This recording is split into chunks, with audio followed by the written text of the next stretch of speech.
So hello everybody, this is Bill Bittner at IBM. Our next session is Customer Experiences, Monitoring and Managing ZVM, Linux on Z, and LinuxONE.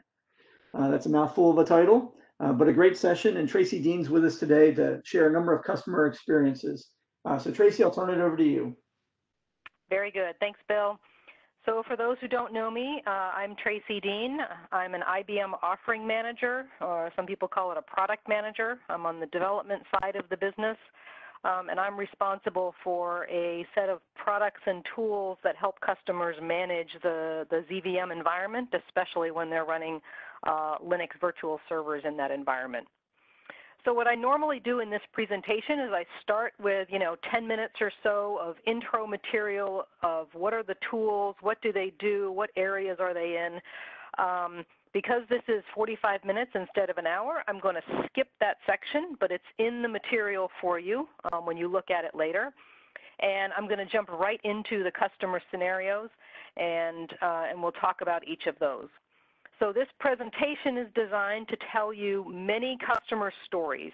So each slide, if you will, is a specific customer, a specific problem they had, and how we helped them solve that problem. And the idea here is for you to do two things. One is to understand that other customers have already solved many of these problems, and you can learn from them. And the other is to understand how you might expand your environment to maybe get some ideas to jump off of these ideas and take your system to the next level as well. There's lots of reference information in the material as well. And so again, the charts you get from the workshop will have many slides that I'm not really actually showing today in terms of that backup material. So let's jump right in. As Bill said, I'll pause every few slides to see if there's any questions, but I'll jump right into the first story. So this is a customer actually in the Middle East. Like many of you probably, their experience with ZVM is it just works, right? And so when you're a traditional ZOS shop, you bring in Z-Linux and ZVM. Very often you get the system up and running, you get your Linux guests up and running, and things just run. So like many customers, there's no staff monitoring the consoles specifically to see if there's any errors. Instead, they use a central alert system across their enterprise. So not just Z, not just the mainframe, but all of their platforms report into this central alert system that they have an operations team monitoring. So they want some alerting to go to this system, and in their particular case, they really wanted at least an alert. Their starting point was, we just at least want to know that ZVM is up and running, right? And so the solution they initially had was none. They were basically waiting for their applications to fail, or they were waiting for the phone to ring to tell them that something was wrong. So what we worked with them on was implementing this idea of a heartbeat. So what that means is, from a ZVM perspective, we're sending something to their central alert system every few minutes or every few seconds, whatever their requirement is, using a standard SNMP trap, so standard SNMP interface. And the central alert system is set up like it is for many of their systems to say, if I have not heard this heartbeat, if I have not gotten a positive message from the ZVM system in a certain number of minutes, then I'm going to take some action and alert someone to look into the problem and find out why ZVM is not sending me an I'm okay message every few minutes. So very, very simple approach to this idea of just having at least at a high level that ZVM is up and running. This is using Operations Managers, just a very simple schedule in Operations Manager to send this heartbeat every few minutes. Again, all of the other logic is on their central alert system like it was for all of their other platforms. Now, you could take this concept and extend it and use it between your ZVM systems. So if you have multiple ZVM LPARs, they could be monitoring each other, and they could make sure that the other one is up and running, if you will. Now, of course, if you have a problem with your box overall or your Z in general, then nothing is there to send that heartbeat, right? So this is why they wanted it off the platform, off of the Z box, to make sure that if there was a hardware problem on Z, there's still something alive to let them know that there's a problem. So the next one is a customer here in North America, where I am, and their situation was, some Linux administrator made a network configuration change to prevent their Linux server from connecting to the network. So their Linux virtual server running under ZVM. So that means the things that they would normally use, like SSH, to get to the server are not available to them. And so how do I connect to that server? How do I fix that problem? Well, many of us who've been on ZVM for many years know and love the 3270 interface, and so we think that's the right way to go. We just log on to the Linux guest from a VM login console and fix the problem. The challenge here, of course, is it can be done. Perfectly acceptable to do that, but because you're in a 3215 line mode interface, it gets a little bit tricky trying to edit configuration files. It can be painful, it can be error prone.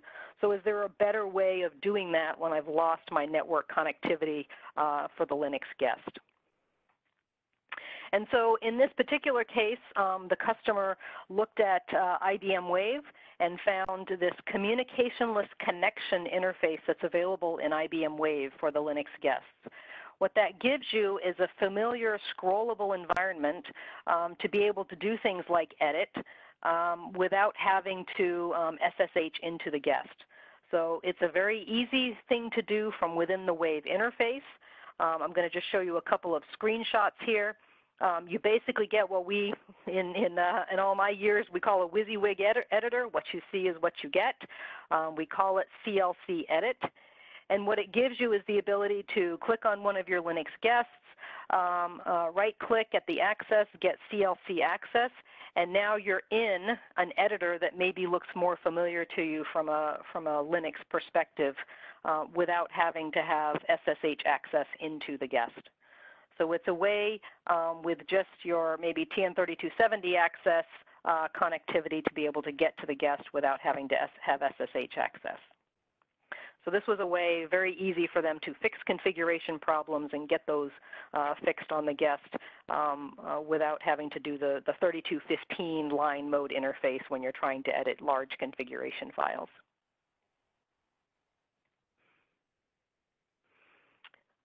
Okay, the next one is a continuing theme that I see more and more customers are trying to coordinate things with ZOS. Many Linux on Z environments are customers who have some function in Linux on Z that is coordinated or integrated with a function on ZOS. So one of the most common configurations that we see at customers is the database might be on ZOS, like DB2. The application servers, maybe something like WebSphere, is running on Linux on Z.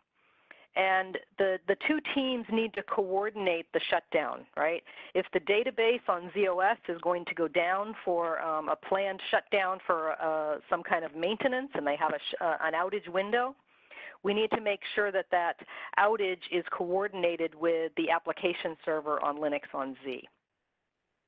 And what this team was traditionally doing was when the DB2 team had their shutdown window or had their outage window, it was manual coordination, right? The Linux administrators or the ZVM administrators have to also come in the middle of the night on Saturday night, Sunday morning, and be there for the shutdown, right? So they can manually shut things down.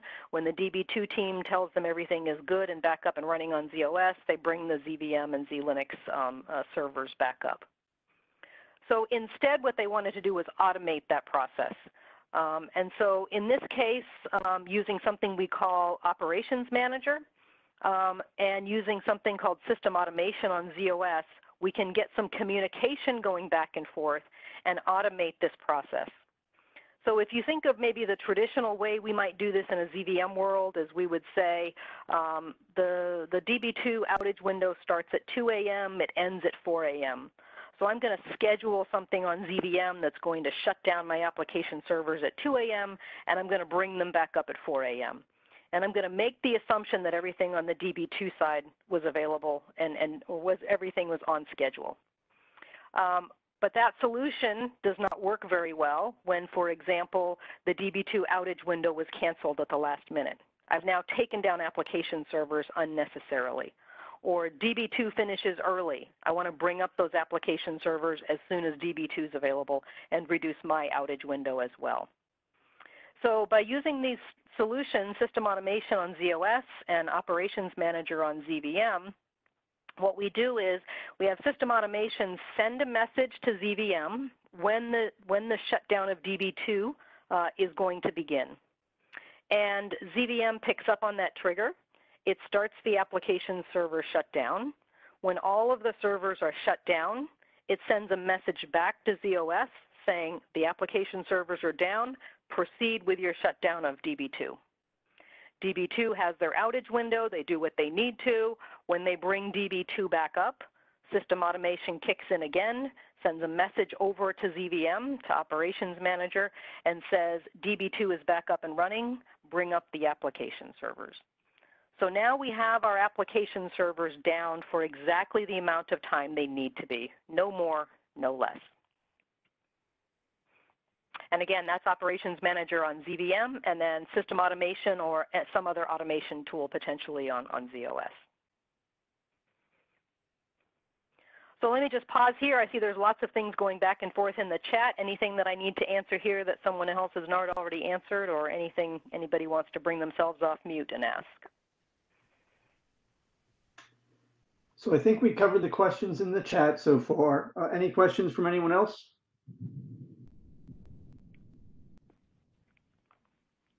All right, we'll proceed on then.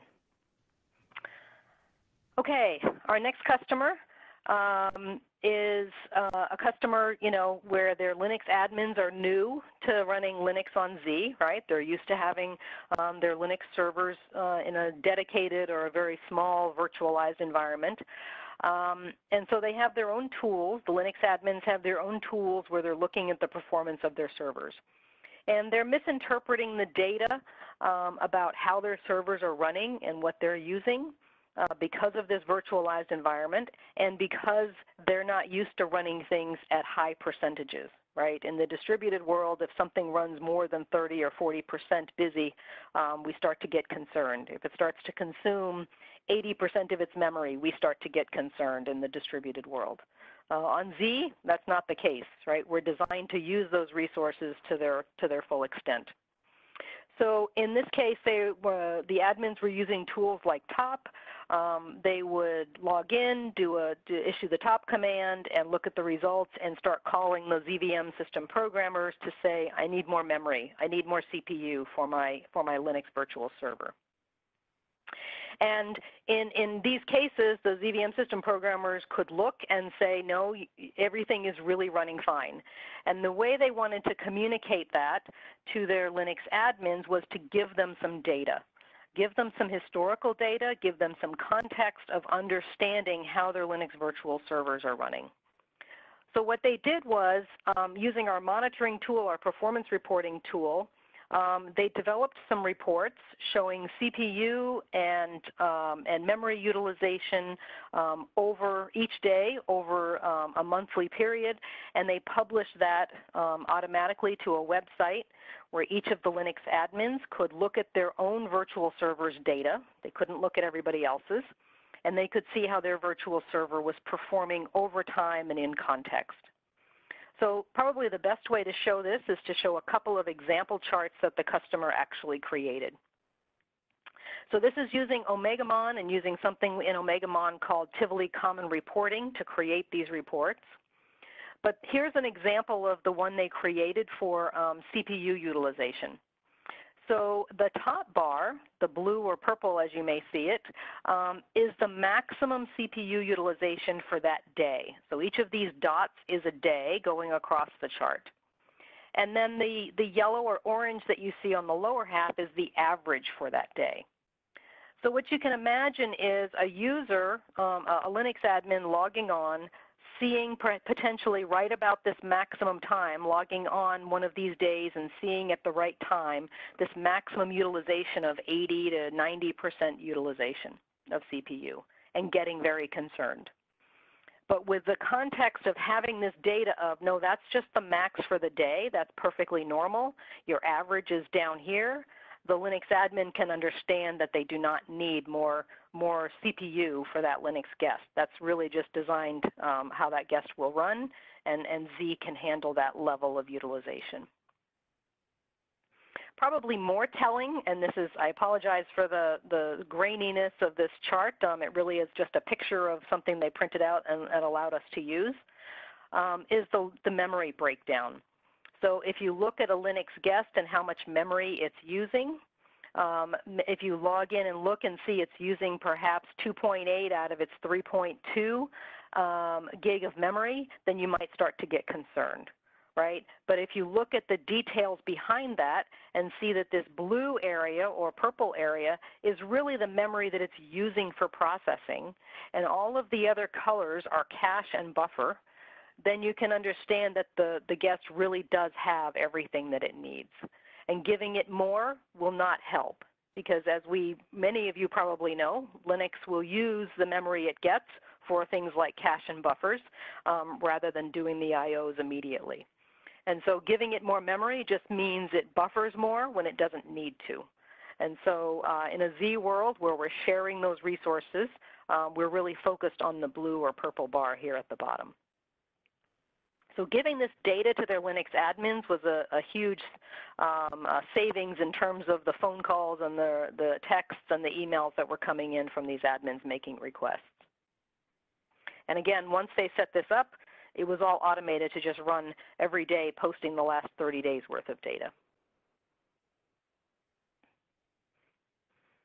Okay, the next customer, again here in North America, had a Linux virtual server. They were just starting out with Linux on Z. During the Linux boot process, sometimes, and we know how much we hate that word sometimes, the Linux file system would come up read-only. Now obviously there's a problem here. The root cause of that problem needs to be addressed. But in the meantime, what they were finding was because the application would still come up fine, and it might not fail for several hours when it actually needed read-write access to the file system. And so this is a situation where the customer is trying to understand obviously what the root cause is, but they also want to be notified when this happens until they can figure out the root cause. And so their initial solution was to write their own homegrown tool. It would scan the logs on a daily basis and look for those error messages about the Linux file system being read-only and try to at least catch it maybe before the phone rings, right, or before the application fails. But they might catch it then, they might not. It all depends on timing if they're only scanning once a day. And so when we were working with them, we were also already looking to use some console monitoring with them. And they saw how easy it was to say, but if I just monitor the console of that Linux guest and monitor the syslog of that Linux guest, I can write a rule looking for that error message. And as soon as that error message appears, I can take some action immediately. I'm not scanning after the fact. I'm reacting immediately as soon as that error comes out that the Linux file system is read-only. So this was a way, sort of a stopgap to get them to the point of somebody's at least reacting quickly, correcting the problem, rebooting the guest, seeing if it goes away. But also, they now have all of this console data and all of the historical information that they can look back over and find the root cause of the problem, because obviously that still needs to be fixed. But without having somebody there watching the guest come up, they're capturing this data. They can now go look at it in their own time and try to debug the problem. So again, this is Operations Manager capturing those consoles and reacting to messages. So that was an error message on a Linux IPL. Now I'm going to switch to an error message on a ZVM IPL. So this is a customer in Southeast Asia. And so as you can probably imagine, not a lot of ZVM customers in Southeast Asia, so pretty limited skills, hiring new people to learn ZVM and implement Z-Linux virtual servers under ZVM. So I was there working with them. We were implementing several other things, and while I was there, they indicated that, by the way, every time they IPL ZVM, they're getting some error messages. They don't know what the error messages mean. They don't understand. So they're taking the approach that many of us take when we have our phone or our tablet or even our laptop.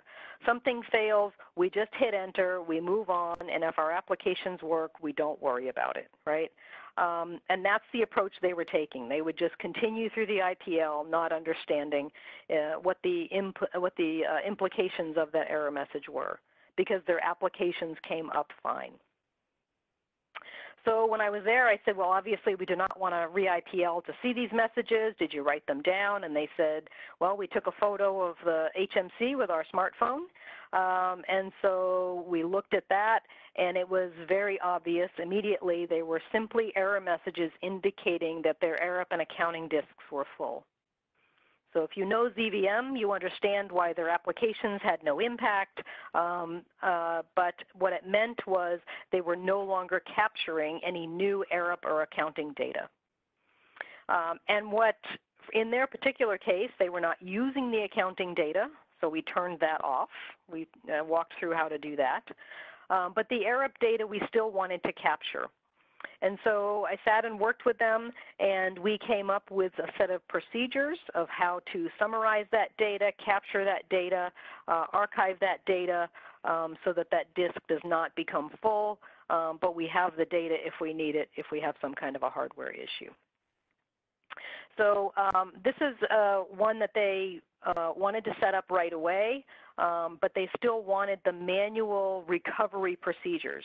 What they wanted was the automation to notify them when the disk was getting past a certain threshold in percent full, let's say maybe 75%. So they wanted an email when that happened, but they wanted me to help them document how they would then go fix the issue and save the data. I offered to help them write some rex execs to do it all automatically. I was very pleased to hear them say that they don't have a good excuse to log on VM very often because there's not very many problems, and this was good practice for them to log on VM and go through some procedures manually. So since then, they've automated the procedure, but while they were still learning ZVM, they wanted to go through it manually.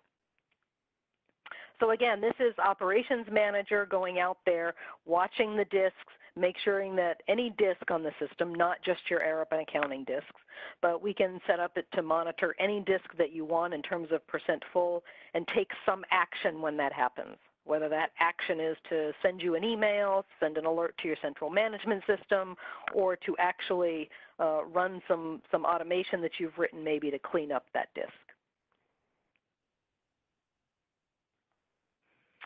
Okay, I'll go through one more and then I'll pause again for questions. So if you have any, be thinking and be ready to come off mute if you want to ask it verbally.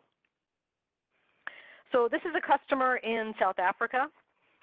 Again, fairly new to ZVM, very limited number of people working on ZVM with ZVM skills, but it had a very extensive ZOS staff, as many customers do. So they had a lot of, they had a whole automation team on ZOS who knew how to handle alerting and automation in the ZOS environment. And the automation on ZOS was already integrated with the rest of their alerting system, their enterprise alert system. So what they were trying to find a way to do was to handle their ZVM and Linux alerts in some way that that ZOS automation team that had the resources and time could take care of them for them, could handle getting them to their central alert system and handle which ones were important and which ones were not. So in this case, their initial solution was they really didn't have anything that was integrated with the rest of their enterprise. They were treating ZVM pretty siloed. They were just sending emails to their ZVM system programmer, and they were waiting for him to obviously look at them and see them and hope he wasn't on vacation or a backup didn't miss anything. But they really weren't taking advantage of that mainframe operations team that they had in place because that team did not have ZVM skills. So what we did was we sat down one afternoon and we just said, they said, can you just get the alerts to ZOS? If we can just have a very general approach on ZVM that says anything I want to monitor, the result of that is I send the alert to ZOS and let those guys deal with what we do from there. So in this case, all the triggers are still happening on ZVM, but the action that gets triggered when something happens on ZVM that I care about, like a disk filling up, a user logging off, an error message on a console, what we do is we send that alert via the syslog writer that's in Operations Manager to the ZOS Unix System Services syslog. So we're basically sending over IP a connection to write that data to the USS syslog. And then on the ZOS side, we configure the USS syslog to send all its alerts that it receives from ZVM to the ZOS log. And then now the ZOS team knows what to do. So this may seem a little bit like a roundabout way of doing things, and it is. We're kind of taking an extra path through ZOS, but it was a very quick way without a lot of resources working on ZVM to at least get the alerts over into their alert system without the ZVM people having to write a lot of different actions and a lot of different integration points. They integrated with one thing, the ZOS system and the log there, and then the ZOS team could take it from there.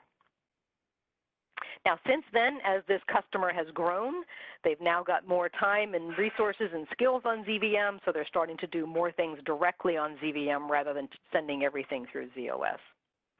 But this was a great way for them to just get started and take advantage of that mainframe operations team.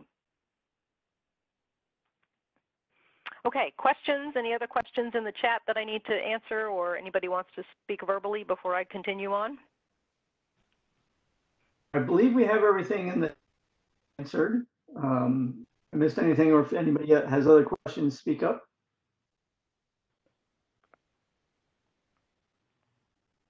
All right, on we go. So this next customer, we're back in North America. Like many customers starting out with ZVM and LinuxONE, they're backing up their ZVM data from ZOS.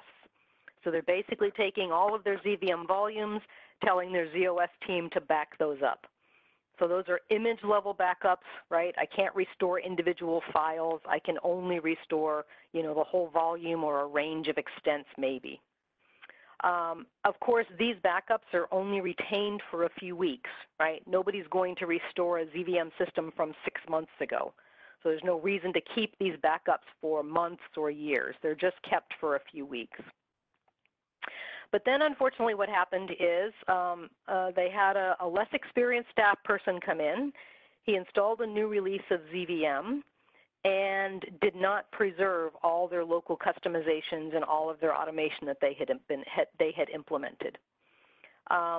Because this happened over a period of time, their ZOS backups that contained that information expired, right? Because they're only kept around for like 3 weeks.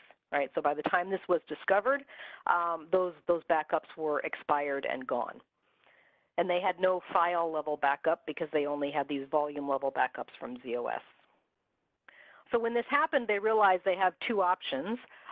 They could keep those volume level backups for months instead of weeks, right? So now we keep this data around much longer. We keep lots of data around much longer because we want to keep some of it around for a longer period of time. What that means is they're keeping additional unnecessary data on tape much longer than necessary. In addition, when you're trying to recover individual files from this approach, it's pretty tedious because you have a volume level backup taken by ZOS. You need to restore that whole volume. Then you need to find where your data is on that volume, hoping that your directory, your CP directory on ZVM has not changed, and create a mini disk and map the data, and then finally you can recover a file. Of course, for their initial solution, their other option was to redo all the customizations, and of course that's what we ended up having to do in this particular case. But the real solution that they saw that was obvious to them after this happened was, I really need file level backup and recovery of my ZVM data. So I do have a set of files, a small amount of data that I want to keep for longer periods of time. And maybe I want to do that for my own recovery purposes, but I also might want to do it for regulatory reasons. I might need to retain this data for a longer period of time.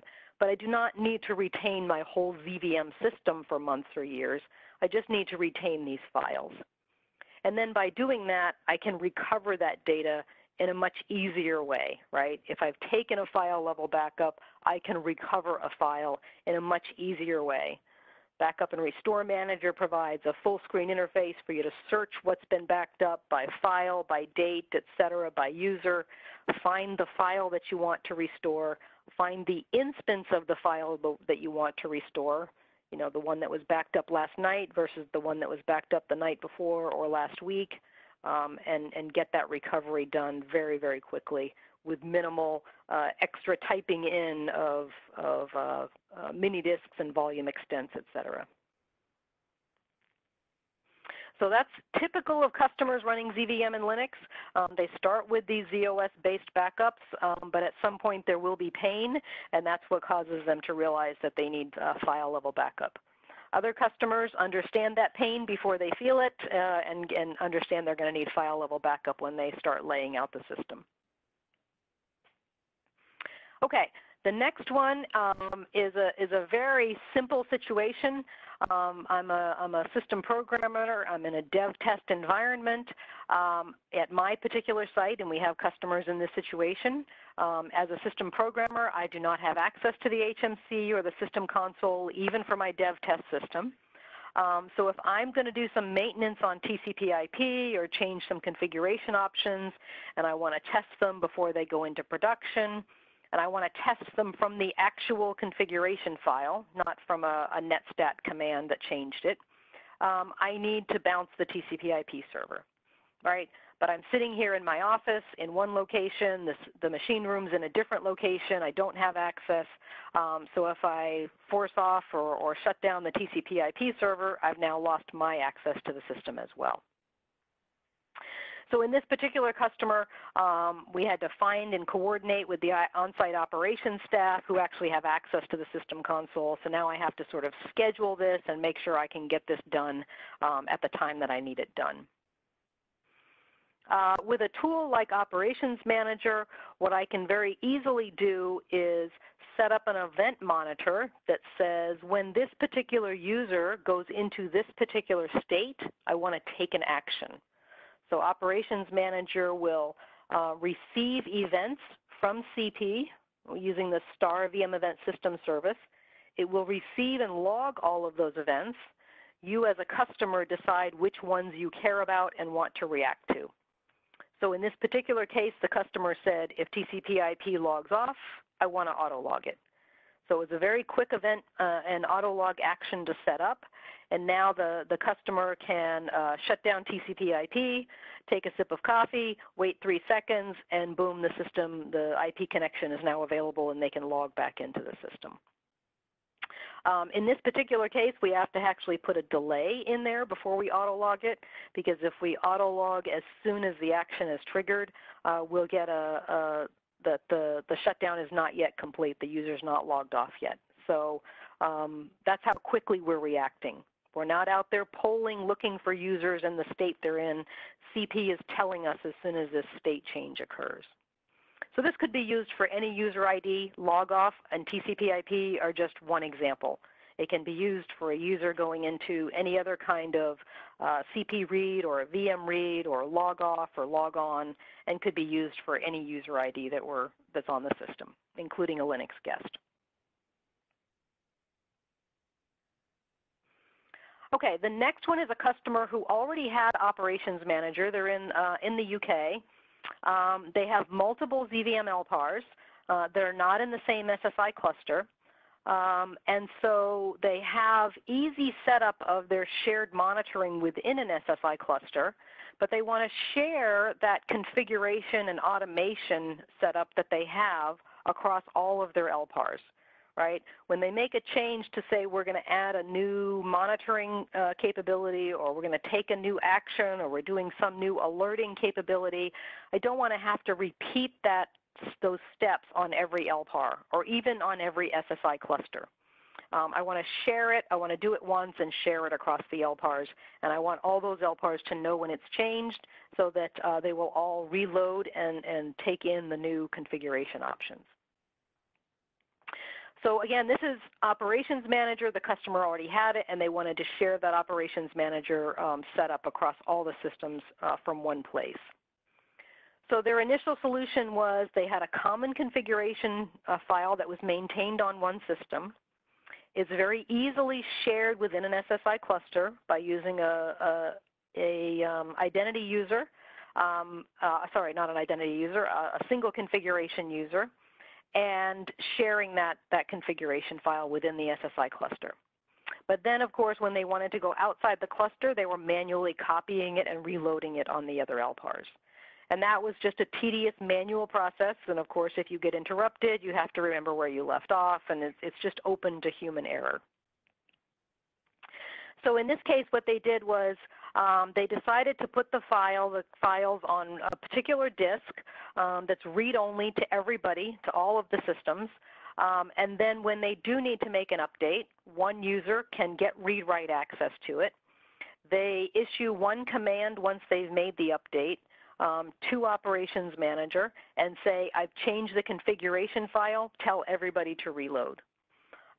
So Operations Manager will tell all of the local servers within the SSI cluster to reload the file, and over IP communication, so non-SSI dependent, over IP communication, it can tell all the Operations Manager servers on the other LPARs to reload as well. So this is a general function that Operations Manager has to communicate across LPARs using IP. This is just how this particular customer was using it. So again, this was an existing Operations Manager customer. We made some enhancements to help them better manage their environment. All right, we'll go through a few more here and stop at the 15 minutes before the hour for any final questions. So this one, Gerard, I know likes this one. So this is a customer in North America that some of you may know and has been speaking. So they're a company that has an enterprise policy of sending all their security-related messages to their analytics platform. Let's say it's Splunk, for example. Right? So that's an enterprise policy, not specific to Z even, not even specific to ZVM or the mainframe in general. So what they found was their ZVM log on and log off and their RACF login errors were only logged to the console log of operator on ZVM.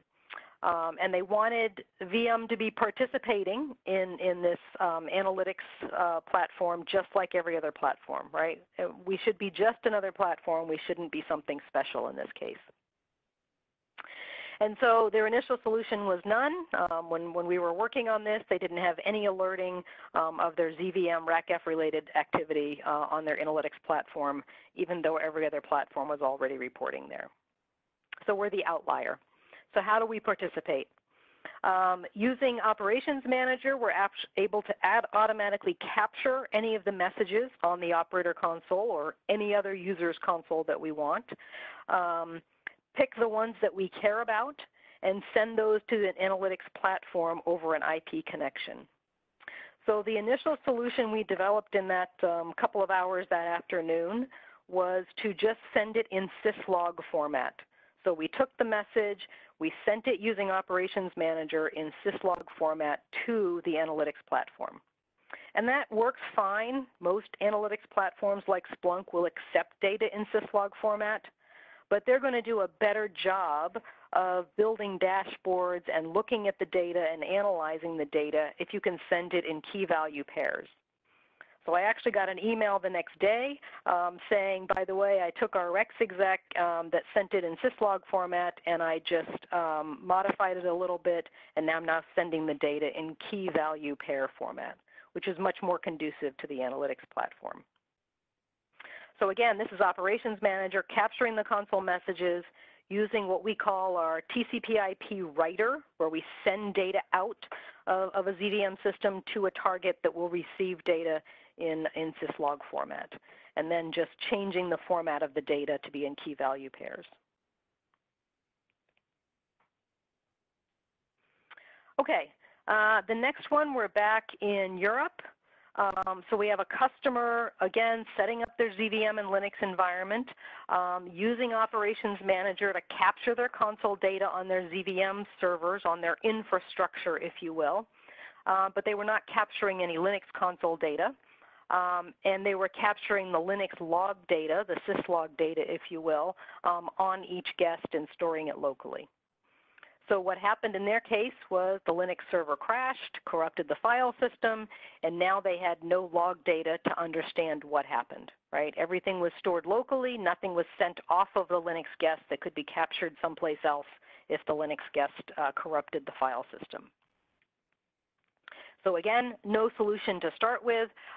The reason they had taken this original approach was they were concerned about collecting too much data on ZVM about their Linux guests, and that they were already collecting someplace else. So in this particular case, what they decided to do was use Operations Manager to start capturing the console data of the Linux guest. So remember, on Linux, there's two different sets of data that Linux is writing. It's the console data that it's writing to its 3215 console.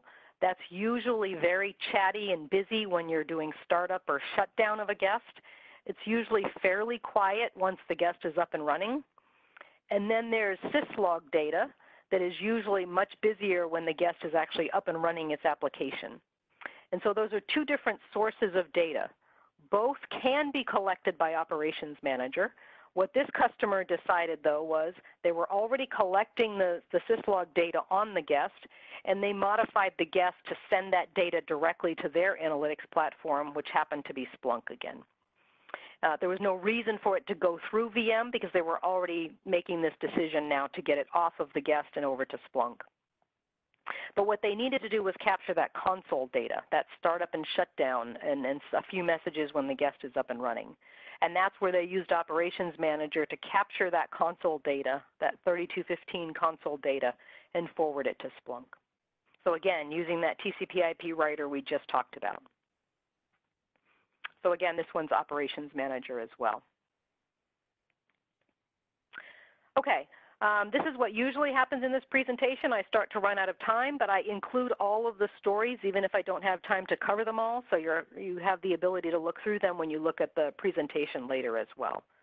So I'm going to cover one more, and then I'm going to pause and see if there's any other lingering questions. So this is an ancient problem, certainly.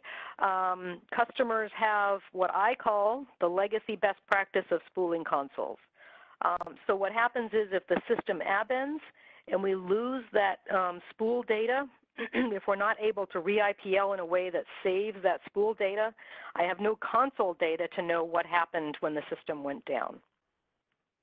So when this happened to this customer, their only hope at this point was to IPL with a cold start, or hopefully they had saved, reserved some room for dump data, and they could send that to IBM and get some help on what happened to cause the system to come down. What we worked with them on was instead of having to rely on that dump data, we could actually harden that console data to disk in real time. So instead of spooling console data, we capture that data with Operations Manager, and in real time we're writing it to disk so it's hardened.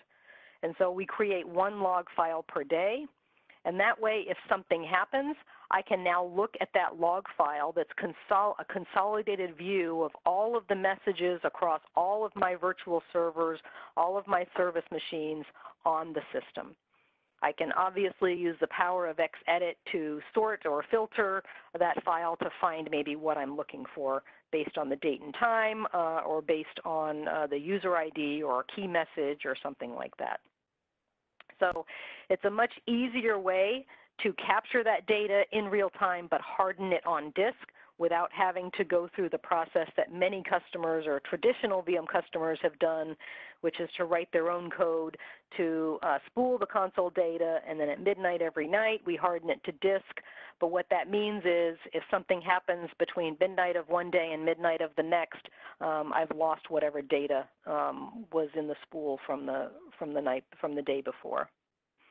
So again, this is Operations Manager capturing console data in a different way than many customers are used to, because we're no longer relying on you spooling that data and sitting in that what ZVM considers temporary space in spool. Okay, I'm going to pause here, see if there's any final questions, and I'll just skip ahead and put up the reference slide as well, so you can just look at that and look at some URLs there. Again, many more stories that I typically don't have time to get through, but I wanted to include. Okay, any final questions? Any questions for Tracy, folks? There was a question here about what's normal in terms of messages to the Linux console during LGR. I don't know if Sue Farrell is still out there listening. So in terms of the Linux 3215 console, you'll get the typical messages that this user has left this system. When they've left the system, you'll get a final message saying it's left.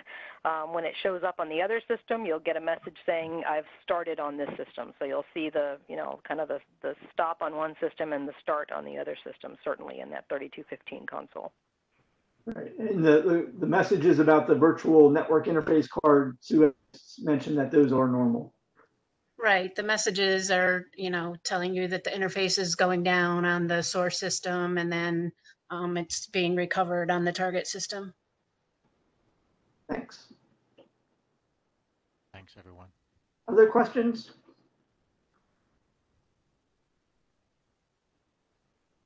All right. Well, if not, thank you very much, Tracy. As you said, that there's a lot of material here in the presentation, and that'll be available in its full form. So thank you again.